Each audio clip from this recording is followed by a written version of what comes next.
Hi, I'm Ernie Manouse, and you are? I'm still Sal Solo. All these years on, still Sal Solo.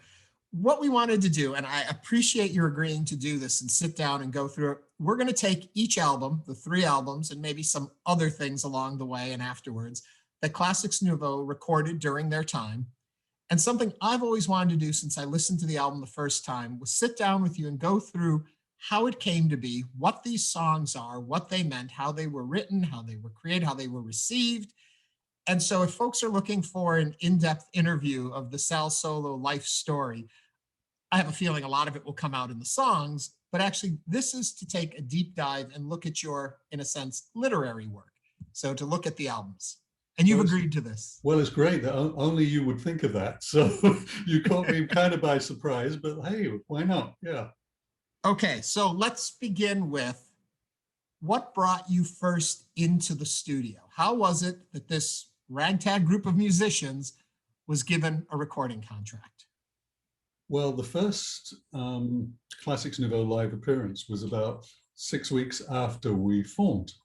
And it was billed as Classix Nouveaux X-Ray Specs. Now, for those who don't know, in the States, X-Ray Specs was one of the most popular punk groups in England. And so it created a lot of interest. You know, it was in the music papers. I guess some of their fans came, some curious people, and a bunch of record companies came as well. And so the next day, we had a couple of offers, but they weren't very convincing. You know, you can't blame them, really. You know, a band that's only been together 6 weeks. But we decided to not do that, not to go with that. And we thought it'd be better if we waited, until we got the offer that we wanted, but also until we really kind of formed our identity as a band and had played a lot and had a following. So let me stop you right there for 1 second. Say, you're a group of guys who want to be musicians. You really want to make a mark. You're offered a recording deal. Is it hard for you guys to come to the decision, we should wait? I'm thinking back to when I was that age, and if what I wanted was dangled in front of me, I think I foolishly would have charged ahead and not had the thoughts to say, let's wait a minute and figure out who we are. No, I think that we were kind of a sort of overall concept. And so the idea of just putting out one song and being judged on one song or even 2 or 3 just didn't seem to be who we were. And so did you fear the offer wouldn't come back around again? Oh, I think we were foolishly arrogant, you know, in our youth, and we just thought we were great and we were going to be great. And so we'll just, you know, do what we need to do until our time comes. To be honest, this is one of the weird things about Classix Nouveaux, the band. It was really much more of a live band always than it ever was a recording entity. In fact, if you like, the sad part of the story was I don't think the band ever really captured on any of the records all the kind of excitement and dynamism that was in the live performances, because we just wanted to play, really. You know, the recordings were kind of secondary. I don't think we were even dreaming of being pop stars or something like that at any cost. We just wanted to be out there and play. And so if we could get it on record, then okay. But as long as we were able to keep doing what we loved, we were happy. At least I was. Okay, so anyway. I cut you off. You were talking about, so you decided to take the time to figure out who you were a little bit more. Well, for about 18 months, we were playing everywhere you could play in our hometown of London. And I guess we started to spread beyond there. And the initial following was probably, there was a lot of ex-punks and people, you know, were transitioning, looking for something else. And bit by bit, we, of course, formed our own identity and our own following. And when we started to branch out, it was also around the time there was kind of some new movements in music. Originally, they called us the futurists, because I guess synthesizers were coming in, even though we were really more of a guitar band, guitar and drums. And I guess the fashions were changing, you know, from punk and everything torn up. All of a sudden, it was moving towards this more kind of exotic kind of look. And the dance clubs were important that we went to. And a lot of characters who later became famous, like Boy George or, you know, Marilyn and all these people were around. a lot of them were ex-punks, actually. I think George used to be a punk when he was very young, and so did Steve Strange, who ended up with Visage and ran the Blitz Club. And one of the first times that actually the very first time we played in Birmingham, England, it's about 2.5 hours from London, and the opening band on the bill was called Duran Duran. And they didn't really have any particular image at all. Their following was about 5 or 6 local girls. And after the concert, the manager stuck his head into our dressing room and he said to me, "We want to get in on this new romantic thing that you're in London. Who can we contact?" So I gave them a couple of names, and about 3 weeks later, they were appearing in the papers with all these flowery, frilly shirts and whatever. And so it's kind of like a sign of the times. I don't really remember how, after about this 18-month period, we came to get the deal that we felt we were ready to accept. But we had this offer of several albums, which every band dreams of being able to do if you have a record deal. We'd released, well, actually, we sort of cheated a bit because one of the things was that the whole indie scene was just kind of appearing at that time, growing. So bands like Depeche Mode were on independent labels. They weren't on the big multinationals. And so we decided to, I guess for street cred, because we weren't really like a sort of pop boy band or anything, our first couple of songs we'd put out as an independent, even though we were actually already with EMI. So we created our own label. I think it was called ESP. So we put out 2 songs. One is your mom's favorite, "Nasty Little Green Men," and they were in the indie charts. Although it was really with EMI. And then after that, we were almost ready to release our album. Hold on, I've got a visitor here who's decided he wants to be in this too. Okay, I hope he enjoys the music too. Oh, everyone enjoys the music. I'm curious, in the early gigs, what were you playing? What songs were you playing then? Was it the material we'll eventually see on that first album, or was it cover stuff? Was it music you were writing that never went any further? What were the earlier gigs made up of? Back in those days, serious bands never did covers. I mean, that's almost like a newer kind of thing that people love the cover bands because they can't get the You weren't originals. like a wedding band playing the hits of the day? Never played weddings. No weddings, no bar mitzvahs, nothing like that. Yeah. No, we were in the kind of dirty rock clubs and those kinds of places. And so, yeah, it was always original material. Some of the songs I had already written because I had a band before called The News that was signed to. And there probably were a few that kind of fell by the wayside that we tried out and just didn't really like or didn't think they were good enough. Did you feel you were workshopping material when you were out there live in those early days? For sure, yeah. Because sometimes a song transitioned to something else by the time it became a recording. I see, the super fans online when they find the title of a song that they'd never heard of before, and they're kind of drooling over that. And sometimes they'll tell us, "Oh, it turned into such and such," Yeah. So okay. that is one of the great things actually about being a real working live band. Every week we were playing somewhere, maybe 2 or 3 places, and that was what we thought it was to be a band. That was what you did. Walking into the studio to begin work on the first album, which is Night People on your side of the pond. Over here, we know it as the album Classix Nouveaux, which you told me you didn't realize that they had 2 releases. Today's the first time I ever heard that, yeah. We'll talk a bit about that in a minute. I'm curious, those first moments going in, the prep behind it, what were you hoping to accomplish? If you remember, was there a lot of thought, worry, concern, anxiety, or did you walk in like, okay, we're going to nail this? Well, I think there was a lot of naivety and arrogance because for a start, they never gave us a producer. Looking back, I always think, wow, that would have been so much better if they'd given us somebody who knew what they were doing.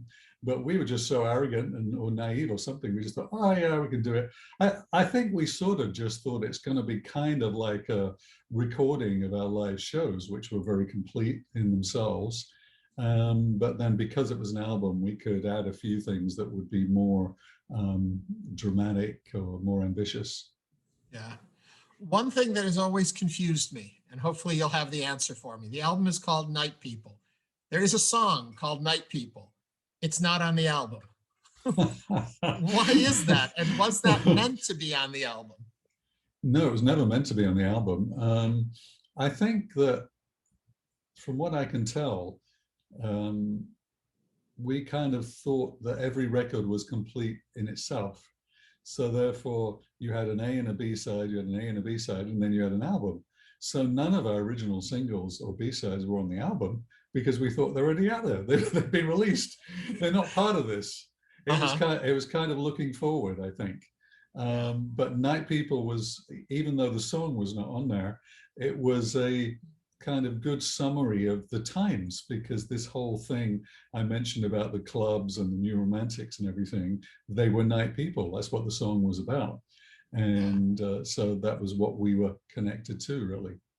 So take me inside the album. What do you remember what you worked on first, or didn't it work like that? You worked on a bunch of things at the same time. Yeah, I don't remember if there was any particular order to the recording. So I think it works better for me to just go in the order, at least of the British album, because I don't know what was on the American album. Because we're holding that as a surprise for you. Well, yeah. Well, when you when you twisted my arm to agree to talk about these songs and listen to them again, and when I looked at what's on the album, the first thing that struck me was it begins with Forward.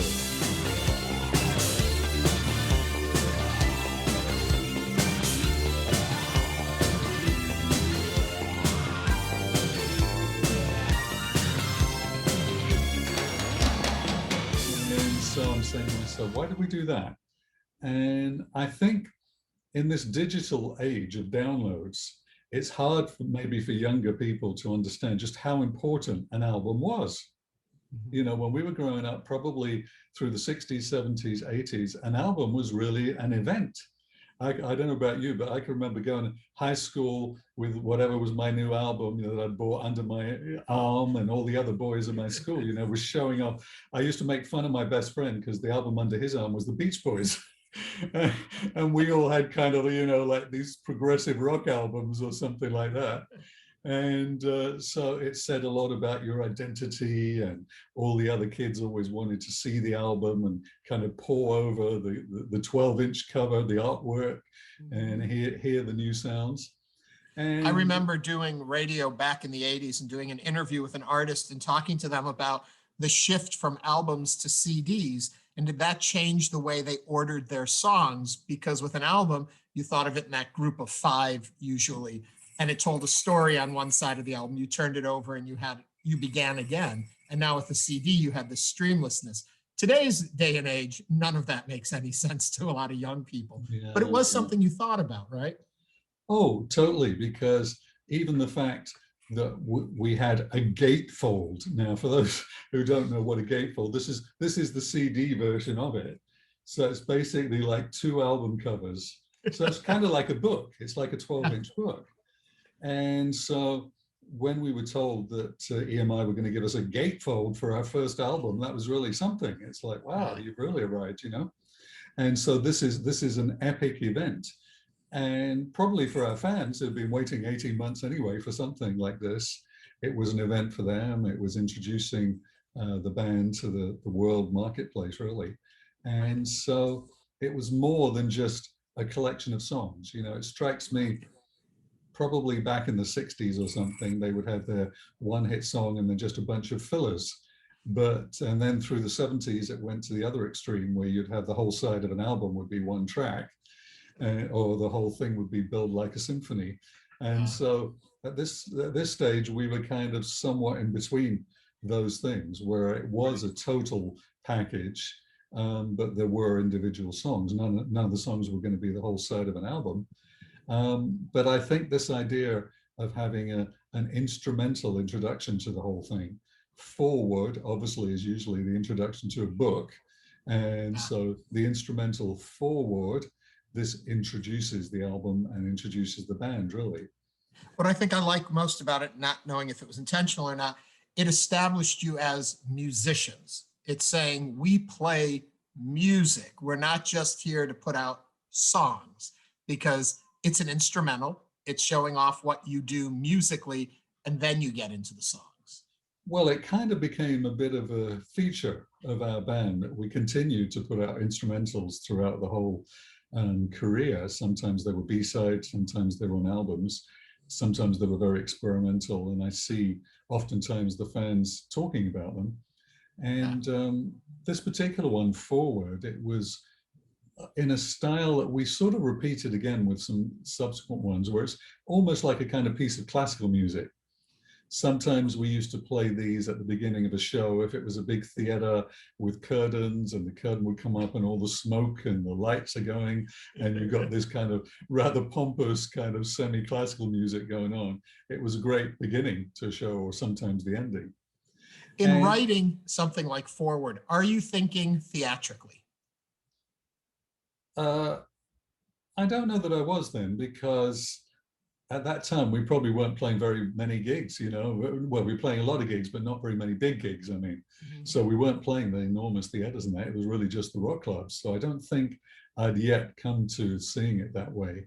But I definitely was thinking in terms of classical music, because when I was in high school, probably when I was about 14 or something, we had one of these hippie kind of progressive type music teachers. So instead of trying to force us to accept the kind of music we thought we hated, one time he said, next week, bring in all your favorite records and we'll play one of yours if you'll listen to one of mine. So I play whatever was my favorite song at the moment. And then he puts on Beethoven's Fifth. And I never heard it, you know, so suddenly out of these big school speakers, da da da da, and I was sold that, wow, this is great, you know. And so along with my progressive music radio stations, I started listening to classical radio stations too. Plus, I liked what the Beatles had done with, you know, orchestra, especially stuff like I Am the Walrus, where you got all these cellos going crazy powerful. Right. And so I guess even to this day, I've always had an inclination to want to dabble in that kind of area. So that's really what the Forward was. Yeah, and I'm going to move you a little forward. The first track over here in the US, it's probably your biggest hit, Guilty, the one you're probably most recognized for. Guilty, guilty, you found me. Guilty, guilty, you found me. Well, guilty. Yeah. well, guilty is kind of sweet and sour at the same time, because Guilty was definitely intended to be our first big hit. And sometimes people said to me, it's a strange song for you because it's kind of almost like a happy pop song, and usually we didn't do that. But also it was our first music video, and this was very important because luckily we got a great director. Russell Malkai went on to do a lot of stuff, including like the Teen Wolf series for MTV. He was behind that. And he's made mainstream movies since. So he was a great director. Yeah. And because I mentioned it was the time that the new romantic thing was just kind of beginning to get known. So in the video, you see all these people dressed up who, they were not actors or anything like that. They weren't given costumes. They showed up the way that they showed up at our concerts. Because our manager, Falcon, used to go around in the audience when he'd see somebody who looked interesting. He said, do you want to come and be in a video? And he'd give them the card. So one of the people who was supposed to show up for it was Boy George. He wasn't called Boy George yet. And it was about probably 18 months before he started to become famous. But anyway, he was, you know, one of the characters that was on that scene. And we were about 2 or 3 hours into shooting, and they told me, there's somebody for you on the phone. So I go to the phone. We didn't have cell phones in those days, by the way, people. So I go to the phone at the wall, you know, and it's George. And he says, okay, I've been getting ready. Shall I come down now? And I said, well, you're a bit late. We've been filming 2 or 3 hours already. And so had he got ready in time, it probably would have been his first appearance in a video. But anyway, the important thing is the video showed the, you know, it showed the scene that we were in at that time. And did the video help define your look, or was that already what you were presenting like? Yeah, I think it was the other way around, that we had the look already. And that's why the director decided to do it that way. Because I remember, you know, there are some shots in there where I look kind of witchy, you know, a bit scary. And he was a bit worried about that because he thought I might be wanting to present myself more handsome or something. so when we went for the preview before the final edits, he said, well, I've got some shots like this. I just want to see what you think about it. And I loved them. You know, I was perfectly happy to be a ghoul. And he said, well, if you like it, I've got more like that I can put in. But everybody was suddenly trying to jump on that bandwagon because over here, of course, in the States, there was Kim Carnes' Betty Davis Eyes, and it was the same record company as EMI. So they flew over the same director and they said, we want that video for Kim Carnes. And so if you were to put the two side by side, you'd see the staging is almost identical. We had some flowing curtains coming down that she didn't have. And they've got actors dressed up as New Romantics because there was no New Romantics in America at that time. Right. So they tried to recreate the Guilty video. So she got the #1 and we didn't. So good for her. Yeah. Well, somebody got there, but Guilty's still a favorite of a lot of people's. I'm curious what you're saying with the song. What inspired you to write this song? What do you remember about creating it? Well, it was really about being prejudged.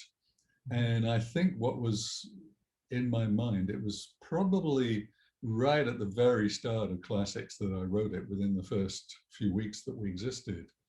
And I was kind of thinking about all the times that I'd been to record companies with my demos and had the doors shut in my face and all that kind of thing. And it's like, so it's like you're judged before they even know what it is you're trying to tell them, you know? And so that, I think that was kind of what set me in that direction. Yeah. You talk about it being bittersweet. You were expecting probably a bigger reaction to it where you're at. What ended up happening with it, do you think? Well, what happened was, in England, there used to be a national TV show on the BBC called Top the Pops, and it was basically like when the Beatles appeared on Ed Sullivan. You know, if you appear on Top of the Pops, the next day everybody in the country knows who you are. So usually when you would release a single, if it was going somewhere, maybe it would enter the top 100 the first week at number 80 something, and then the next week climb up to number 60 something, and then if you're lucky, it keeps going into the 40s. And usually around that time, you would get on Top of the Pops, and then if it was going to be a hit, it would go up into the top 20. So the week that we got to number 43, the BBC electricians went on strike, and there was no Top of the Pops for 6 weeks. So the record died right down again.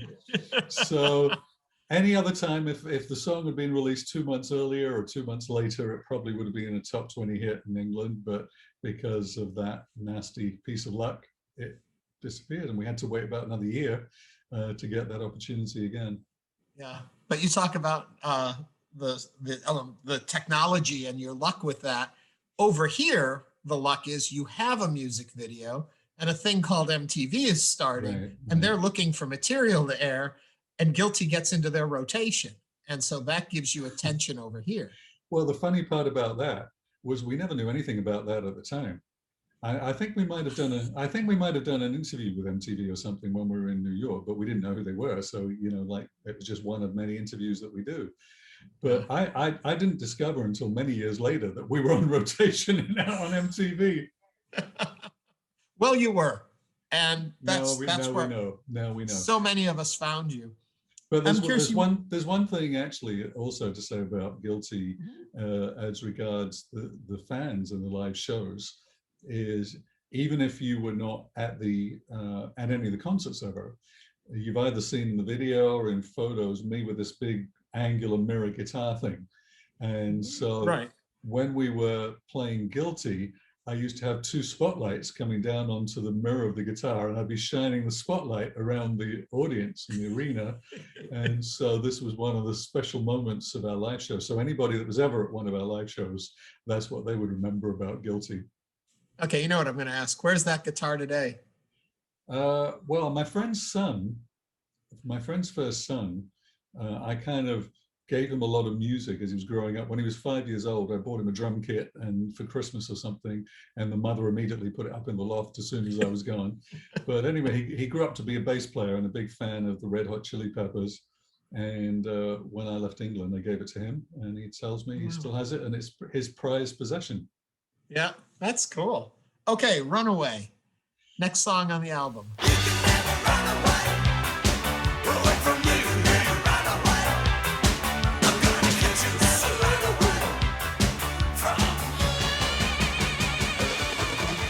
I think that one brings us back to the live performances again, because I have always felt that for a live show, you need, to do a really good rock show, you need to be larger than life. The best rock show that I was ever at in my life was Alice Cooper doing Welcome to My Nightmare. I was never a huge fan of his music. I liked Schools Out, not so much the other stuff. But you've got to hand it to the guy when he did this, probably any time really, but especially with Welcome to My Nightmare, it was just such an amazing show. And so it was always kind of lodged in my mind that you got to do some special things if you want to engage the audience. Now, I did not have a beautiful soaring tenor voice. This is where I've always been kind of jealous of Bono or somebody where the voice can really, fly above all of the noise that's underneath. So the only way I was going to get above all the noise was by this weird shrieking that I developed. And so when you put the shrieking with the Nosferatu appearance, that's what they used to call it back in the day, the journalists, then suddenly you get this haunting sort of character, Again, going back to Alice Cooper, I've often heard him in interviews refer to the Alice character as though that's not him, that's part of him, or, that's another version of him. And so in a certain way, me on the stage giving a rock show became another character. And so the character was kind of like this haunting kind of a ghost almost character. So with all the shrieking and the cloaks and all the rest of it, it was something unusual. Gary, our guitarist, recently was asking me, and BP does, well, they always ask me about whether I can still do the screaming. And Gary said, well, it was very powerful and original, is what he said. So Runaway kind of gives voice to that because it says like I'm a haunting memory or something. It's basically almost like a haunting from the Sal Solo character. That's what it is. And so with all the screaming and so on, that was the purpose of that song. Yeah. The next song that comes up is No Sympathy. No sympathy for such as we. There is no need. No sympathy. I'm curious because I'm starting to notice a trend in what you're saying throughout the album.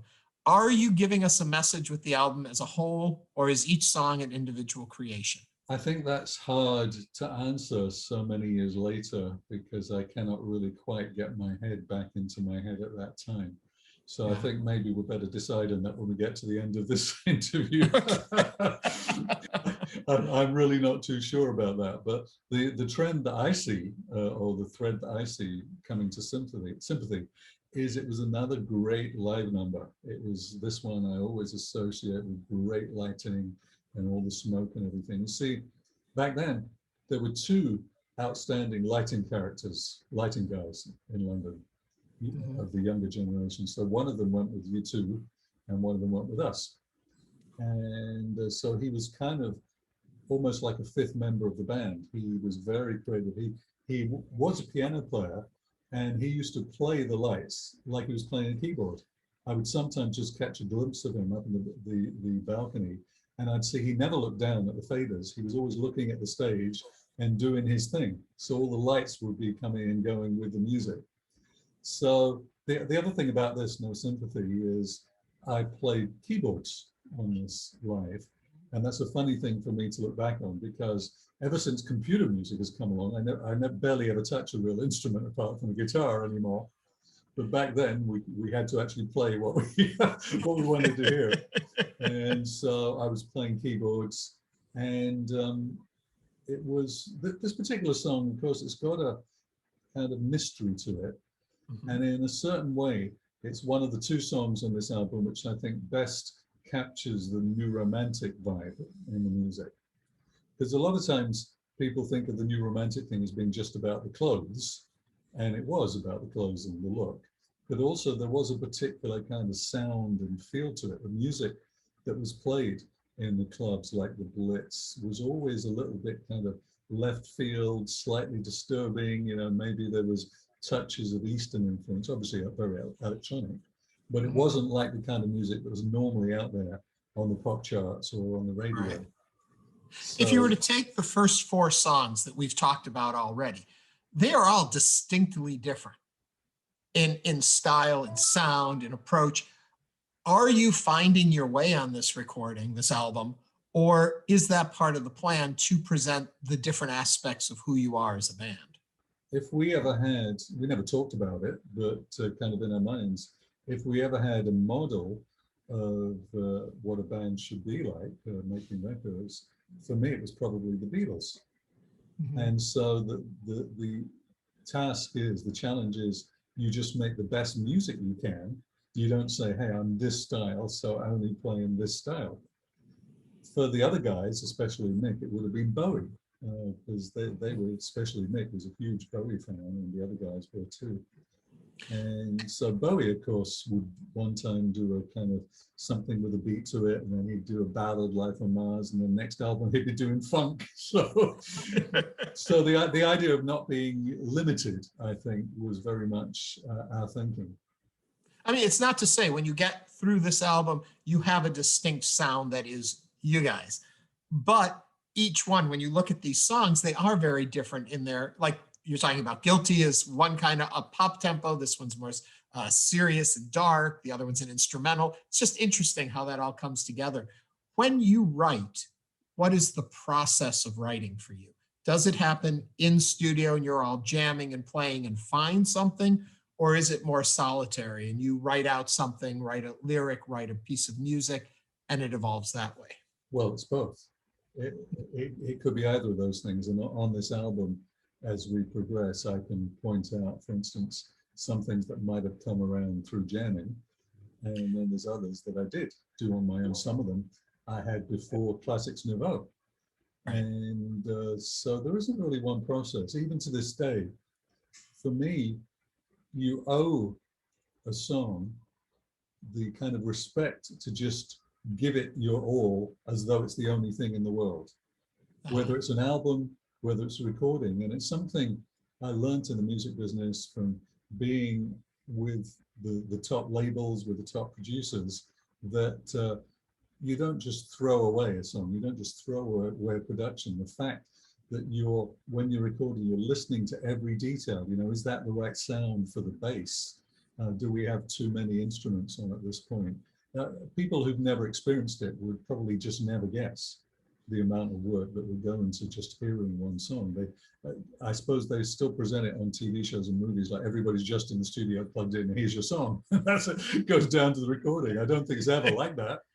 Yeah. And so it's the same with the songwriting, but every aspect of the production, really, it is that you just give it your absolute all, every detail. That's the utmost. That's my best. When you say that, it makes me think that there's probably not a lot of songs that you guys started that never saw the light of day, that if you had something, you worked on it to get it to where you wanted it to be to present. Well, there certainly are some, because there would be some that we tried out live, and that's the great, telling thing, that if it kind of bombs in front of the audience, or when you play a new song, it's kind of scary when it's beside all of the fan favorites. Mm-hmm. So if you just played a fan favorite and then you play a brand new song and it ain't as good, then you're in trouble. So if that happens, that's going to be going very quickly. Yeah. Who's producing at this point? You're recording this album. You weren't given a producer. No, I think we all were. Probably, I'm going to say myself and Mick were really the strong forces in pushing our ideas. Although BP, he's always had his strong opinions, but he's probably a bit less arrogant than we were. Gary says today that we didn't really let him do much of the creative. We didn't let him input very much creatively, and that was probably in part because this was the era of the synths, and guitars were kind of out at that point, so you didn't have guitar solos in songs and all that stuff at the start of the 80s. So it was not a good thing to be a guitarist, a lead guitarist in 1981. Going back and listening to these, since you were involved in the production of them, and I assume you would agree you've grown as a producer over the years and experience. Do you remix? Do you re-listen? Do you think, should have done, or do you see them as finished pieces and you can enjoy them as they are? I cannot enjoy them whatsoever. There's almost nothing about them that I could enjoy. Well, then I Because- especially thank you for doing this. Why do No, you say I- that? Well, at this point, I've had 40 years some experience in the music business of producing records. Back then, I had none, and so if they'd have given us a producer then who had 40 years of experience, or even 10 or 20, everything would have been so much better and so much easier. We didn't get a proper producer until our third album, and that was by far the best produced. Anyone can hear that. It's way better produced than all the others. I do recognize that the fans love the kind of rawness and the kind of explosion of creativity, the naivety, perhaps, the kind of innocence, discovering as we go along of the first couple of albums. And that's kind of how I look at them. You have to have done what you did then to be where you are now. But it's a bit like if you were to look at old photos of you when you were 20 years old, and you're going to chuckle and be a bit embarrassed and like, did I really do that? Did I really look like that? Actually, I think those pictures of me today, I'd much rather look like I did back when I was 20. I get that. Okay, inside, outside.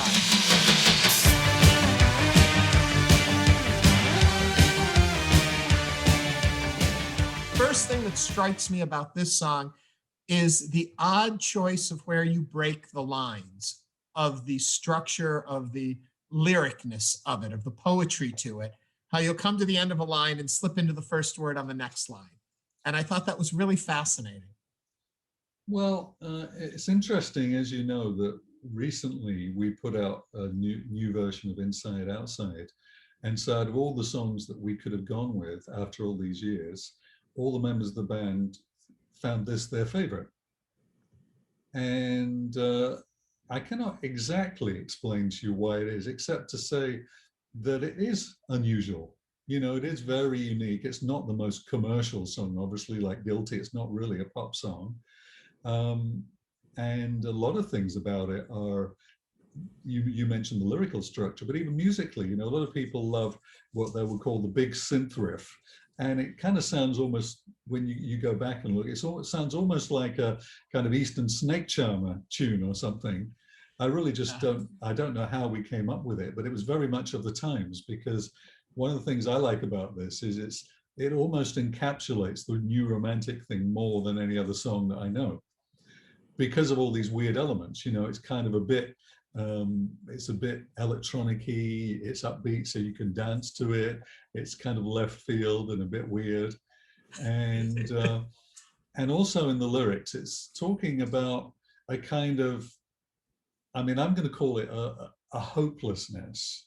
I know you've told me before you look at it a different way, but some journalist once said to me, you say in that song, nothing much to look forward to. Is that really how you feel?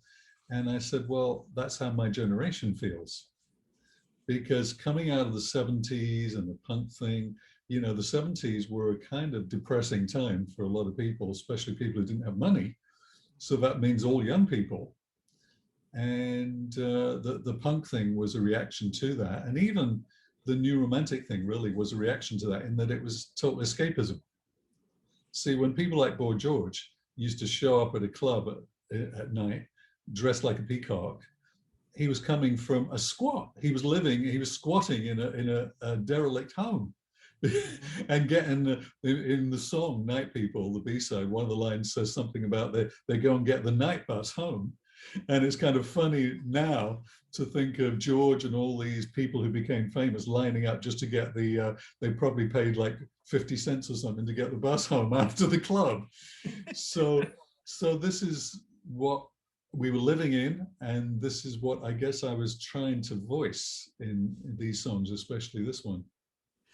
Do you remember recording the original version of it? And I ask that because when you say the members of the band all point to this as their favorite song, I'm curious if that also has something to do with the environment in which you created it, or something about that song in your lives that led it to be the favorite, or do you think just musically, structurally, it just struck with all of you? Well, a lot of times it was our opening song for a show, and so we did an extended version. It, Mhm. I know there is the 12-inch single extended version of it with a lot of drums and stuff. And it was one of the features of our performances. BP was and still is, he's threatening to come down to my house for Thanksgiving and bring a drum kit. And he warned me, get ready for a lot of overdubs. But he's a very powerful drummer. And anybody who was ever at a live show, maybe you get a slight inkling of it from the music videos, but definitely in a live show, it was one of the features. Was he was almost kind of like one of the Muppets with this hair going and just hammering out everything. And so beginning a show with, I don't know, 5 minutes or whatever it was, of all this drum stuff going on, and gradually the synths coming in, and with all the smoke and the lights, it really was just a magical moment. You can actually, I did see a bit of some, I think it was from Hammersmith Palais or something, one of the live shows where there was this, and you kind of can get an inkling. The stage looks very bare compared to these days where they have so many lights and technical things going on, but you can get a sense of this sort of mysterious kind of exciting thing that started the show. Yeah. Next thing here we would be flipping the album. Oh no, I guess this would finish the first side. I don't remember anymore now that I'm in CD world. But you have 623.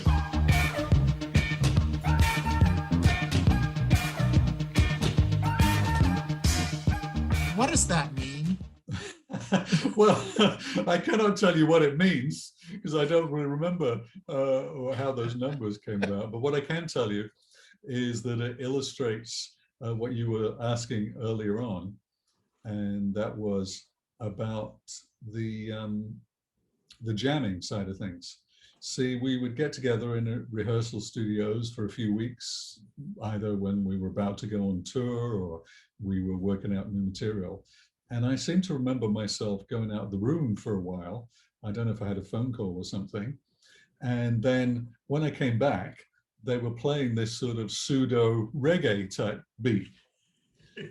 Now, Mick, before Classix Nouveaux, he had been with me for a brief period in the News, the band that I had.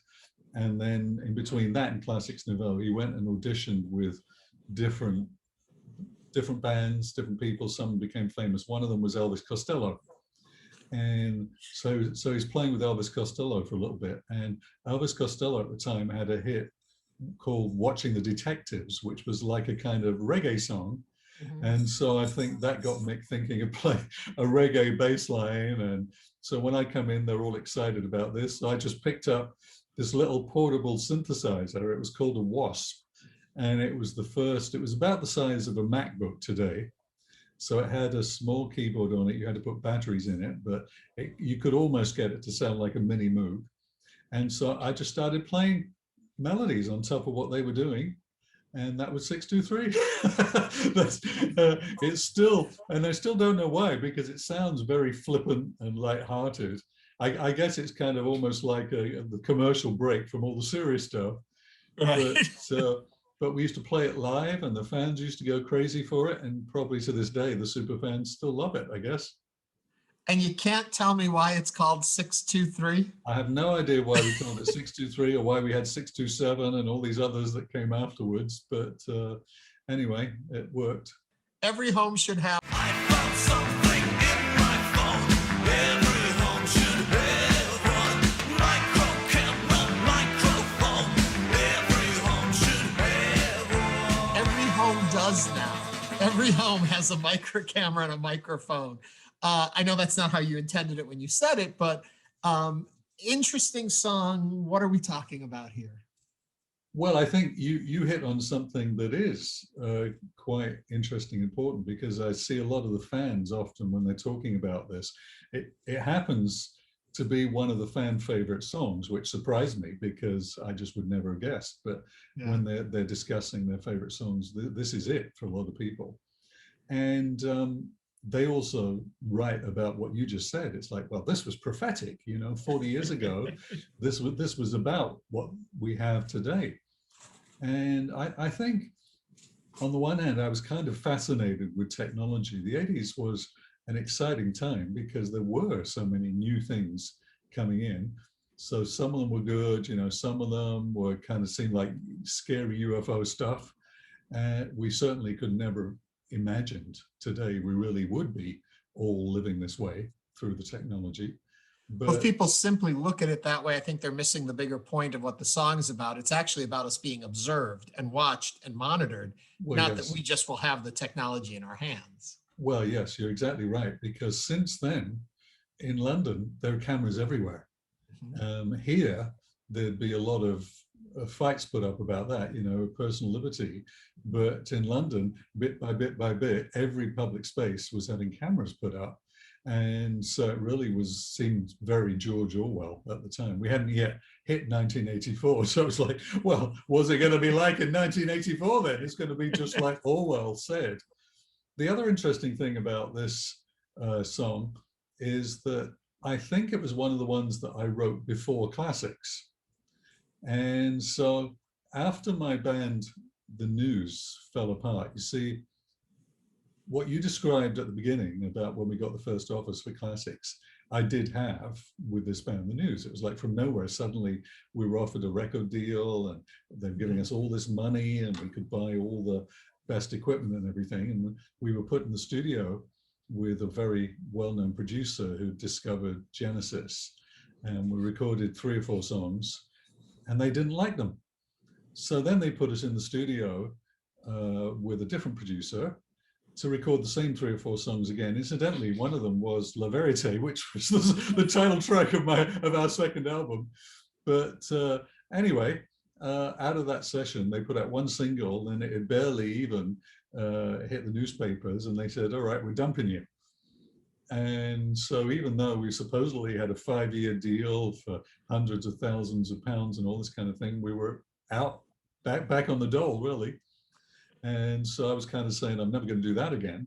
So I'll go and try and join somebody else's band.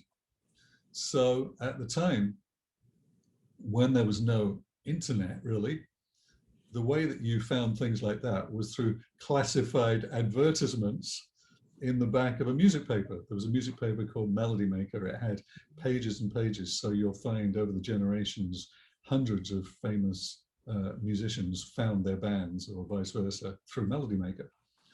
At the time, because it was punk, most of the bands you would go and audition with were punk bands. And so there was 2 particular bands that I went to that I'd heard of. I can't remember what the first one was, except I think I've mentioned to you before in another interview, they had the original guitarist of the Police, who was called Henry, and I knew him from somewhere. And then the next band was X-Ray Specs, and their leader, Polly Styrene, had decided to go off and become a Hare Krishna or something. So they were, and she wrote all the songs. So when I showed up, it wasn't just that they were looking for somebody to sing, they needed somebody who could write songs. So I played them a couple of my songs, and I believe this was one of them. Yeah. Do you see a different voice in the things you wrote before Classix Nouveaux to the things you wrote with Classix Nouveaux? Or did your point of view, your style stay the same through? I think it would have developed very differently in Classix, mainly because we were playing all the time. Mhm. And so when you perform with an audience regularly, then you get an idea of what works and dynamics and different things like that. And plus having the regular band for a good period of time enables you to think of things in terms of how we're going to perform that, who's going to play this, what's the style of the people that are going to play that. So I think even though they might have been the same songs, when they were played later on with Classix, they would have sounded like a different band. Yeah. Okay, moving on. Tokyo.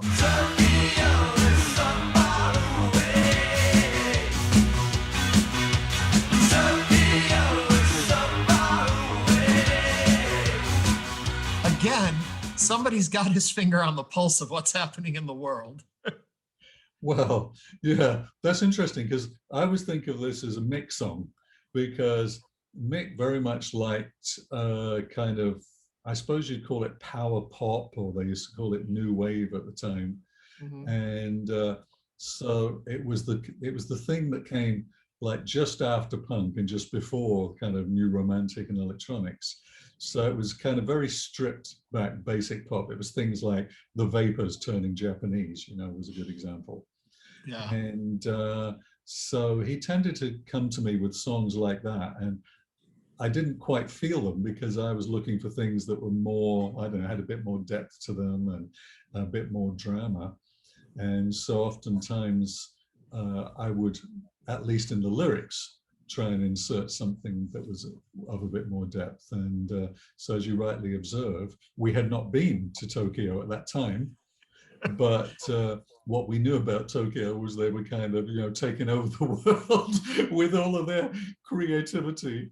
And so that's what I was referring to there. I think if it was updated, maybe it should be about China taking over the world now more than Japan. Is it safe to assume you are the primary lyric writer for the band? Yeah, well, even to this day, I've always had a hard time singing other people's words because I feel they're not sincere. They're not coming from my heart if they're from somebody else's pen. Right. And so once or twice we tried, I think on one of my albums I did a cover version or something. And to do that, I almost have to turn off my brain. It's like now I'm only singing words. I'm not actually expressing something that I think and feel. And so, yeah, always, a lot of the songs, Mick would have come to me with maybe an almost complete song or an idea for a song, and we would have worked out the music, and then it would have come to me to write the lyrics.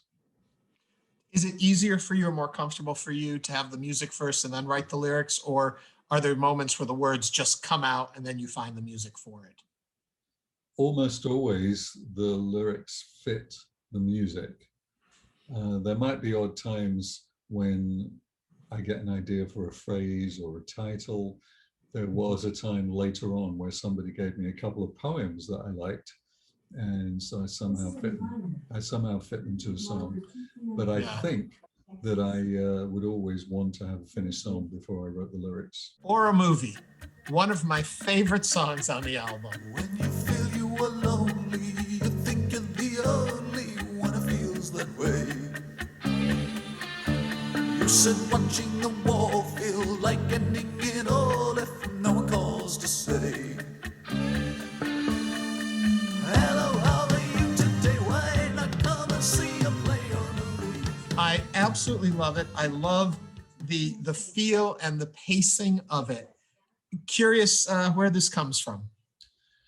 Well, this was another of my X-Ray Specs audition songs. Really? And, yeah. So this was written before Classix, and I think it's kind of about loneliness. You see, I used to live in what was called in England. I don't know if they still call it this. It's called a bedsit. I think Soft Cell had a song called Bedsit or something like that. And in America, it's called a studio. So it's basically like a New York studio where your whole life is just in one room, and you don't even have your own private bathroom or anything like that. And so it's a very kind of meager existence. I was probably on the dole because I didn't have any money. And so the only hope of ever kind of making a life is by being in a band and having some success and all those kinds of things. And so or a movie really reflects that lonely kind of bedsit kind of mentality, that stage in life. I think probably for a lot of young people, as I was then in my 20s, a lot of young people maybe when they're just out of college and they're not married yet or whatever, they haven't quite made their mark in the world. It's a bit of a sort of depressing time sometimes, because on the one hand, you can go out partying, you're young and free and all that kind of thing, but really forming meaningful relationships, understanding what the purpose of your life is going to be, all those kind of things have not yet arrived. Yeah. And so I think that's what that song reflects. Why not go and see a play or a movie? Try something, Yeah. Well, it's interesting, as we've said and talked about before. In the 80s, I listened to your music all the time. As the world and life continued on, I would return in my classic phases to listen to the albums again. They've pretty much become a wallpaper to my life. Sitting down and knowing we were going to do this, I actually had to zone back in and listen to these songs with fresh ears again. Surprised how much Or a Movie is different today after what we've all been going through with the lockdown, with COVID. It speaks to me in a whole different way and just so eye-opening in some ways. It's very surprising. I'm curious if listening back, you noticed that. Well, I think that's very spot on, because the experience that you're describing, the COVID lockdown, is very similar to what I mentioned about the young adult who in the single room apartment doesn't have any money to really buy anything or go anywhere. And so you're just there with your own company. I'm trying to think of the lyrics now as the song begins, and something about when you feel that you're lonely, you think you're the only one who feels this way. And so in the COVID times, yeah, for sure, everybody was feeling that way, but you couldn't be with them, right, to share it, could you? Yeah. I mean, there's a line in it, I'll come over anyway, talk a while and I may stay over. We'll see. It's just like anything, you're grasping for that human connection that we were all robbed of. And I think also the sound of the music is very kind of sparse. You know, when it begins, it's just got that clicking guitar going on. And that for me sort of, in a way, almost drives home the point of the isolation. There's later on, obviously, you got, when it comes to the more dramatic bits of the songs, it's almost like, I'm not quite sure, does it represent the anger and the frustration that you can't do anything else? I don't think it doesn't sound to me like it's not the realization of all your hopes and dreams. So it's not kind of optimistic in that way. So I think it is a very dramatic piece for sure. One of my favorites. Talk to me a little bit about the mood you infuse into a song, looking at the lyric, finding out, I'm assuming you're reading this lyric and you're trying to understand what the emotion of what the words are, and you're getting the music to sink in, or vice versa in the case that the words are written to feel the feeling of the music. But the presentation of them each have a personality that seems to reflect so perfectly the thought or theme of what you're saying in the lyric. Well, when I was very young, before I ever could do music, I could paint. And so anybody who was at school with me would always say, oh yeah, he can paint, because they were used to seeing my paintings up everywhere. And so that, together with classical music and rock music and even electronics, it kind of creates a tapestry for me. I have a feel about things. And so when I'm exploring a piece of music, whether it was back then or whether it's today, as I'm composing and recording music today, I could not really explain to anybody exactly what it is I'm going for, but I know what the feeling is, and I'll know when I find it. It's like these aha eureka moments I'm looking for. I know I'm going to get there at some moment, and it's very frustrating, the struggling to get there when you have no inspiration, and it's like, I know what I want to kind of express this, and it might be a sound, it might be a rhythm, it might be a melody, and then once it's there, it's like, yes, that's it. And so I think, particularly we're talking about this song, or a movie, it's made me understand, just with your reflections upon it, how I really succeeded in that. I was so young and naive there. I was probably just simply trying to express what I was feeling, and that was it. I didn't know whether I'd succeeded at it or not, but many years later we can say, oh yeah, it does express that. Listening back to the album now, do you see it as kind of a diary entry from those days for you? Do you see you in the words? I don't know. I hadn't really thought of that. I might have to think about that after the interview. I'm sure, as we're talking, I'm sure it is reflecting parts of my life and outlook back then. When you're writing back then, are you writing the moments of your life that are happening, or is Sal putting on this philosophical hat and looking at the people of the world and finding experiences you think you're noticing and writing about that? Or are you writing much more from a personal point of view? People sometimes in the media over the years have said to me, "Oh, you're one of the deeper, more intellectual characters in the music business." And I never thought of myself that way because I left school early. I never went to college. I never really thought of anything academic. But I guess over the years, I've thought of things. I had on in the background earlier a PBS show that was about Sammy Davis Jr. And I'm not really a fan of his music at all. I don't like that style, but I thought, okay, he's an interesting historical character. And what I didn't know was that he was a child star from the age of about 4, and he never had any schooling whatsoever. And so then they show clips of him being interviewed by famous people, and was very smart. The way he's talking about stuff, I'm saying, wow, this is amazing. He never had any education, and yet he's talking so deeply and smartly about things in his life and in the world. And so I think for me, to some extent, it's kind of like that. I never necessarily made a decision to analyze the world or my life or anybody else, but it just happened that was the kind of brain that God gave me. And so I couldn't help observing what's going on around, wondering about the future and the implications of things. And at the same time, as a young person, I wanted to some degree voice the reality of my generation, because every generation of young people obviously is going to be different to the last. And so I often think, if I'd have been older and grown up in the 50s or 60s, probably I would have loved Buddy Holly or like the Beatles and the Stones did, all these blues guys and that. But I came later than that. And so I'm voicing what happened when I was 20 years old. Yeah. Moving along, Soldier.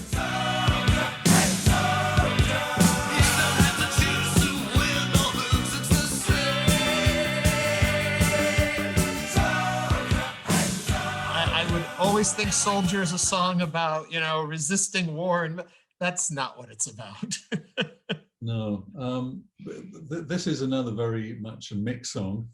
And I think in this case, actually also with Tokyo and Soldier, I think he gave me the song with the title, but without the lyrics.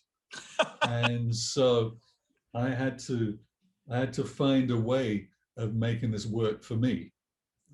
And so we didn't have Vietnam, in England.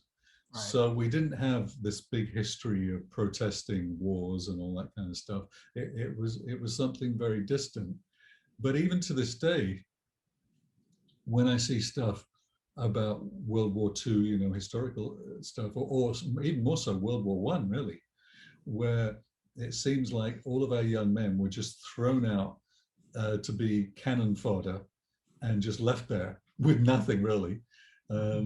And it seems just so inhumane in a way. So it's not a war protest song, as you rightly say, as such. It's more kind of like an observation about humanity and not valuing other people, not valuing other lives. And maybe just suggesting that people should question this. Yeah. Not because it's like a anti-Vietnam type protest where we're going to just protest the whole thing, but just for you yourself, ask yourself before you turn into a zombie and follow everybody and everything, because that would have been my outlook on all things in life. Like I said, musically, we were not trying to follow a specific genre. We were trying to do something that was specific to us, maybe that hadn't been done before. And in all the choices in life, I would tend to be like that. I mentioned that I never went to college, and back at my time, I don't know if in America at that time it was still the normal thing to go to college, but in England it really was not. And so most of my friends from school who were going to go to college, I didn't have much respect for them because it seemed like they were only going because they didn't know what to do with their lives. I always knew what I was going to do with my life. So, right. So just kind of going as a zombie, as a lemming, where people send you, that's not really an attitude that I've ever supported. Yeah. I apologize for my limited knowledge of correct musical terms, so I'm going to try and explain what I mean in my limited vocabulary. But Soldiers, as do other of the songs on this album, have a certain what I would call staccato-ness to it. A ba-ba-da, da-da-da, da-da-da. Talk to me a little bit about those choices and how that comes to be in your music. Well, I think definitely with Soldier anyway, and probably a lot of those things, a lot of it really comes from the way that Mick played the bass. And he would say today that he played that way because we didn't have synths. Synths, we had synths in the recordings, but when we were playing live, we didn't have a keyboard player in those early years. And so he would play oftentimes on the bass what other people might do on a sequence synthesizer. So what you would hear is a synth bass line on a lot of the music from the 80s. He was playing on the bass. And we even took it a bit further because BP had synth drums. And so typically at the time, people used, in the 70s, they'd use them to go boo, boo, on disco records. And so somehow we got the idea that instead of doing that silly thing, you could tune them to notes and then he could play them from the drums. So one of the songs that we've already talked about, 623, when we did that live, BP actually played da da da da da da da da da da. So what people think might have been a synth sequence was actually the synth drums. So that kind of slightly robotic thing, I think it was what was new in music at that time, because machine music had not really existed before. Yeah. The Lindrum came out at that time, and so one of the biggest proponents was the Human League. We didn't so much use the Lindrum type of thing because we had a real drummer, but nevertheless, it was a new sound, it was a new feel, and so I think that's why what you call the staccato thing existed in a lot of our music at that time. I would maybe just call it a more robotic, futuristic aspect. There's also the full stops as you're going. Things stop and go again, stop and go, which I think is very fascinating too. I'm kind of wondering, I don't know, I've never thought about it since you bring it up, but I'm kind of wondering if it's a sort of another one of those weird influences from classical music, that maybe they wouldn't do that kind of thing in a pop song, but in classical music they would. And it was all about the drama. Again, if you were at one of our live shows at that time, it was a very dramatic show. On the odd occasions where I've looked a bit at some of those old videos that are now on YouTube, and I've said to the guys, I can see why people were excited about this band. Because even if you didn't hear the songs on the radio, or there weren't any hits or anything, to go to the show, you were going to see something that was entertaining and dramatic. And so I think that would be the explanation for that. I think throughout our time, especially in those first two albums, there was a lot of drama.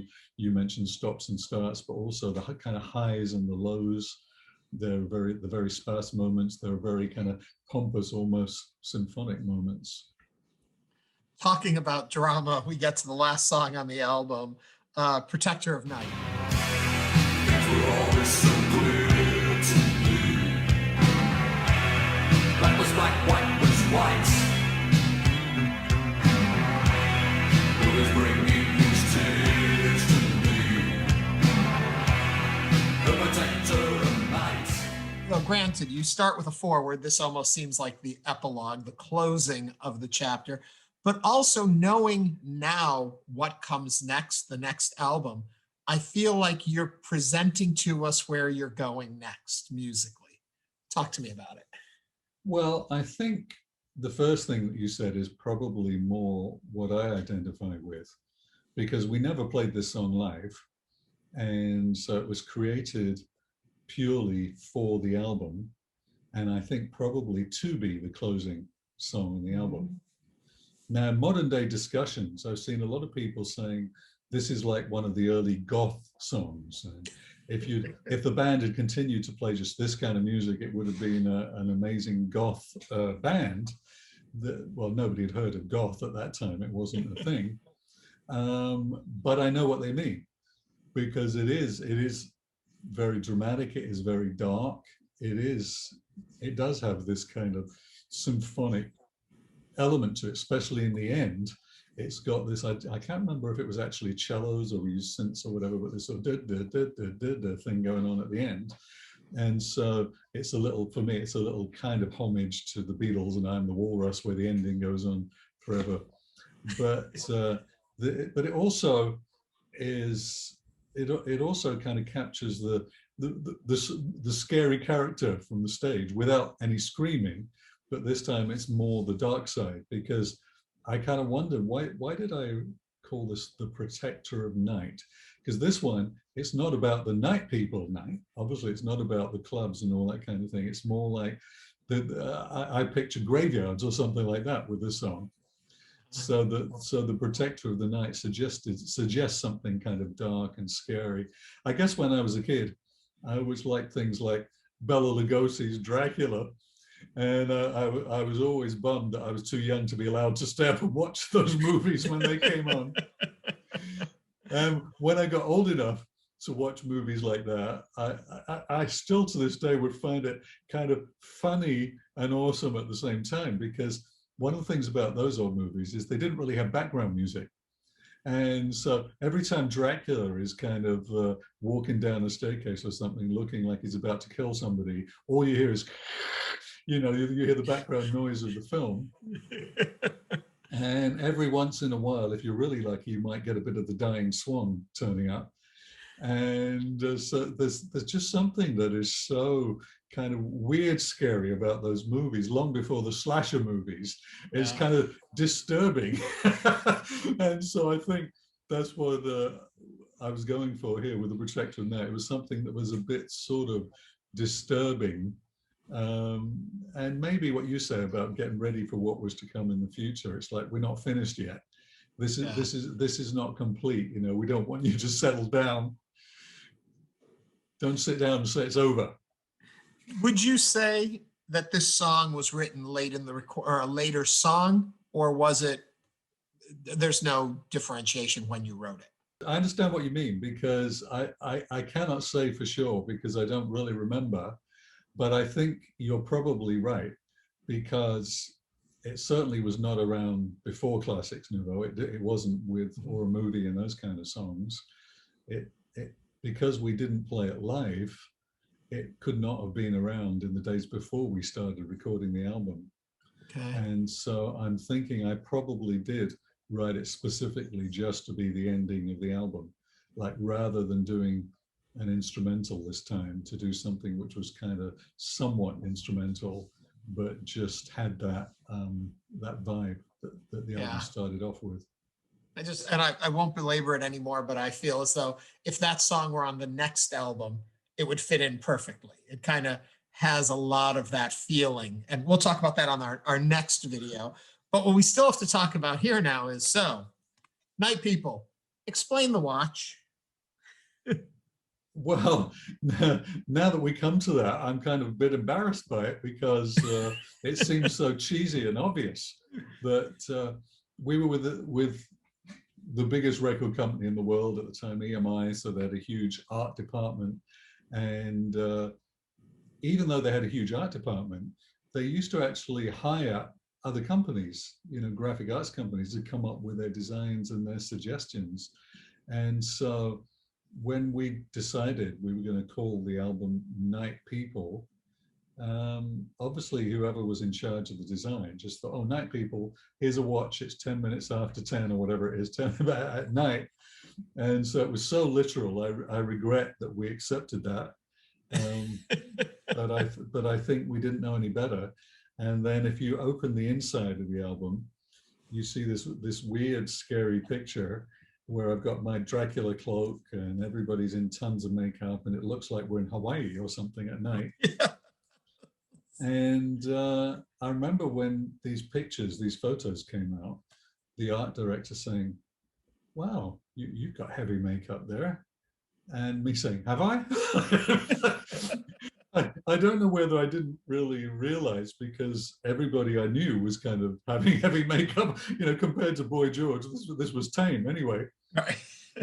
And secondly, at the time, I was going out with a girl who she loved the sort of old golden era of Hollywood. She loved Betty Davis and people like this, and so the dark lips and dark eyes and all that kind of. I think that's why she did it on me, because I didn't know anything about makeup.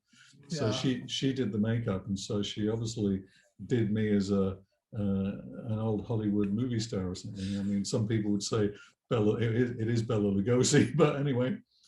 So what is that background? Oh, well, the photographer, that particular photographer, what he was known for was green screen. Mhm. And so in one session, we could do all kinds of covers. And so, for instance, if you've got the single, which I'm sure you have, of, I think it's the one of Tokyo, where, oh no, Inside Outside has the old World Trade Center on it. I'm not quite sure whether we were actually at the World Trade Center at that time for that one, but I'm looking on the CD version.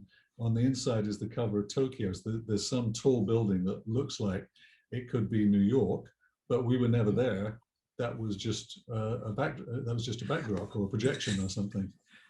But I've never thought about this image that then becomes the cover for the US release of the album. Why it's palm trees and It looks like Hawaii, yeah. Well, Yes. I had never been to Hawaii at that time, or it could be Florida where I live now. I don't know. I guess either we or they just thought, oh, this is the best picture, and It's so funny. I yeah. never thought about that. I will say I often thought, why doesn't the watch say 6:23? Then at least something would have Yeah. made sense to me there. But Well, yeah, it doesn't make any sense because it didn't really come from us. It came from some designer somewhere who just wanted his money, I guess. And so I wish we had done something that was more creative. well, I mean, as we mentioned, they repackage it and re-release it in the US. And now for the fun part, you lose 2 songs, or a movie and Soldier. Bye-bye. How They are interesting. replaced by Robots Dance, and as we've mentioned, my mom's favorite, Nasty Little Green Men. I'm curious, you're not aware of this change, or do you remember why, or any recollection on that? Well, in every country, they choose their own way they're going to package a release. And so therefore I've been living in America 22 years now almost. And so gradually in my time here in America, the rest of the world has been eclipsed. So I don't really pay a whole lot of attention to what goes on in the rest of the world anymore. Yeah. And when you're in England, you see, you would find British bands or just British people in general. My sister is always messaging me on Facebook about some celebrity or singer that she's just been watching on TV and have no idea in the world who they are. And so therefore, when we were based in England, as we were, the band was based in England at that time, even though we were touring around the world, our universe really circulated around London. And so in the same way that I told you, we didn't even know we were on MTV. In the same way, what was being released in America or what was being released in Japan, we had no awareness of or real interest in, actually. I mean, I kind of regret it. I wish we had taken more interest in that, especially in the artwork. But sometimes you'll find odd packaging, especially from places like Japan, of albums that we would never have guessed and never have chosen to put out a record looking like that. Yeah. So then the UK released the order of the songs, the selection of the songs that are on that album. Is that you guys deciding it? Is it the record label deciding it? How does that initial package Oh, come that would have been very important to us. You know, that it was the whole journey, as we've discussed, starting with Forward and going to ending with The Protector of Night. That was definitely the way we wanted it to be, and so I don't think we would have enjoyed the way that the album was put out here in the States. So we got to talk. Well, first, let's talk Robot Dance. Like the robots dance, dance. Like the robots dance, dance. Any thoughts on that? Oh, many. Yeah, well, that was our first release. That was Yeah. that was the first Classix release. And so the first thing that's funny, I don't know if you've ever seen the actual single package from the UK, but because we didn't have Photoshop back then and things like that, so Mick used to literally cut out things and glue them on. So the front of the package, the single, was actually a design. There was a lady that was a fan who used to come to our gigs, a young lady, and she used to draw in an interesting way the kind of movement that she saw of the different members of the band. Mm-hmm. Now, for the Robots Dance, that was for years and years, that was our closing song. And I used to disappear off the stage for a little bit while they were playing the intro. And when I returned, the audience thought that I was naked because I was wearing a skin-colored bodysuit. Right. Now, it wasn't really intended to be some naked sexual thing. It was intended to appear androgynous. And so then I go on and sing this song. Oh, okay, Great you've got a picture. picture of it. Yeah. Yeah. But I always enjoy now when people tell me they really thought I'd come back on naked if they were at the back of a theater. And I also enjoy the fact that I had the figure, you know, that could wear a whole bodysuit and not be in the least bit embarrassed. But anyway, then when it got towards, I don't know whether you call it halfway through the song or towards the end, suddenly the music starts to go crazy and there was all these strobe lights going on and I would start to go crazy. And one time I hit my head on the top of the guitar and I had to go to the hospital, to the ER room to get some stitches, and I've still got the scar today from that. Wow. Because basically it was just like casting all abandon to the wind. I just went completely crazy everywhere, and with all these strobe lights going, it gives the impression of a sort of I don't know, some kind of technology explosion or something. The robots have taken over or something. I don't quite know. I can't put into words what it was that we intended. But just say it was very crazy and very exciting. So I'm assuming from what we've been talking about, Robot Dance came out as a single before the album in the UK. Yeah, well, both of the ones that you mentioned came out as singles, which is probably why the Americans decided to put them on the album, because they had not had the singles. But in the UK, we'd already had the singles, so that would have been repetition. Nasty little green man, friend or enemy, like we see on Star Trek, just like you and me. Hey! So for Nasty Little Green Men, Still a favorite. Still a favorite. well, actually, you and your mother kind of made me go back and listen to it, and I kind of enjoyed it now because it's got that sort of rock edge to it. It's a very interesting riff. I kind of think, how did I ever come up with that? It's different to other things, you know, that we did later. I suppose it kind of reflects a bit of a post-punk thing that we still had at that stage in the very early days. There also seems to be a sense of humor in it too. There's a clever wittiness, a wink at you as you're saying these things, you know? Yeah. Well, I think on the one hand, as I told you, they were calling us futurists.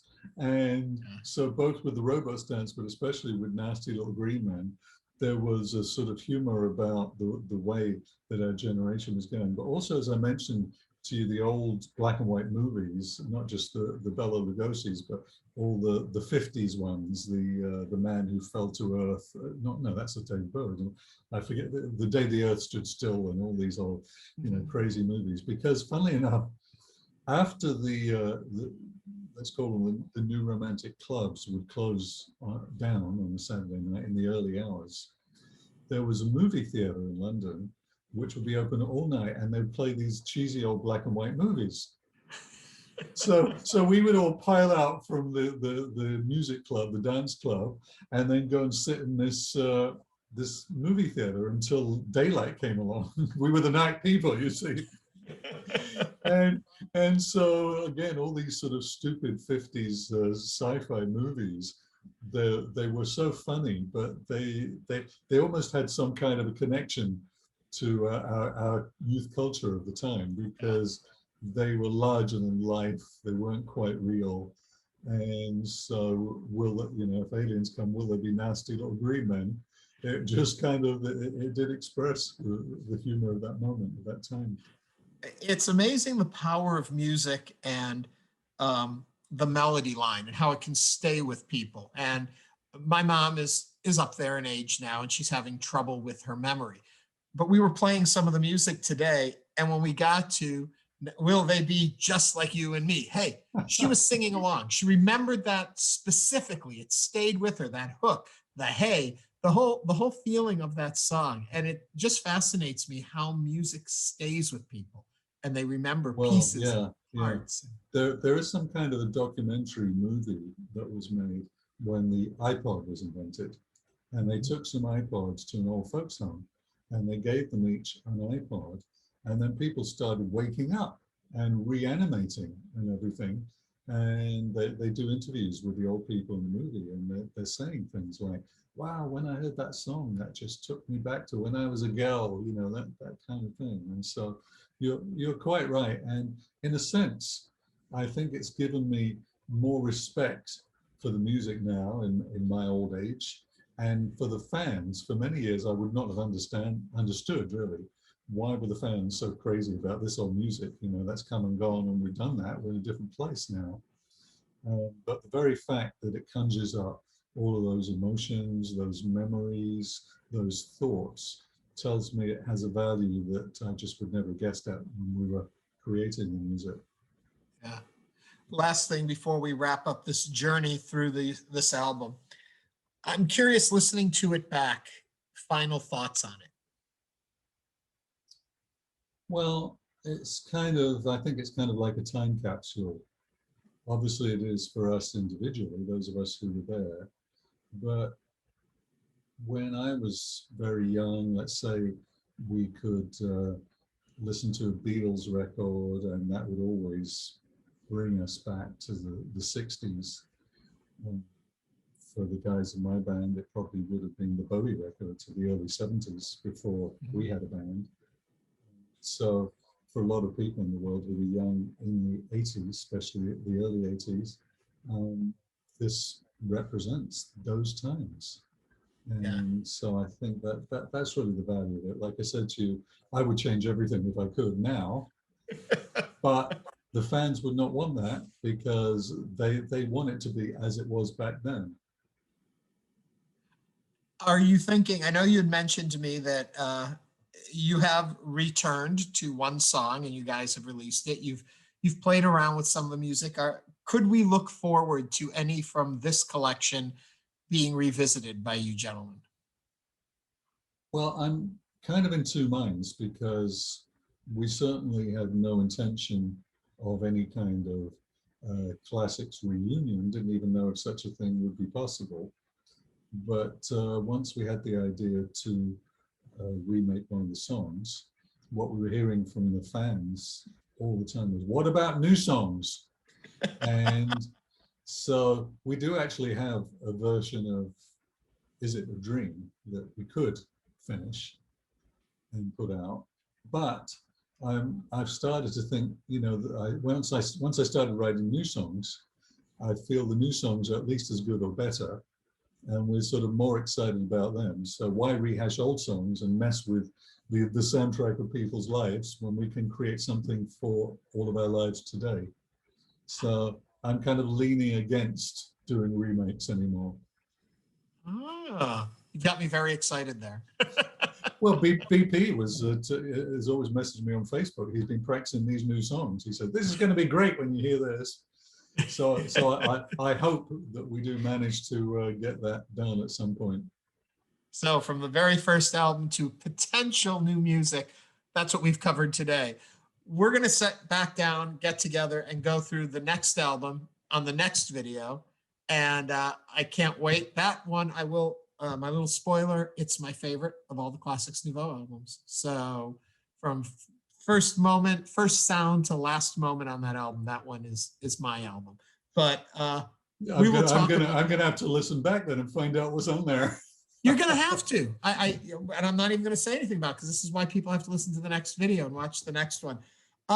Thank you so much for doing this. It's fascinating to me to have lived with this music so long and now to know just a little bit more about how this soundtrack of my life came to be. Thanks, Aaron. I appreciate the opportunity or the obligation to make that journey once again. Talk to you soon. Thank you. Okay. Bye-bye.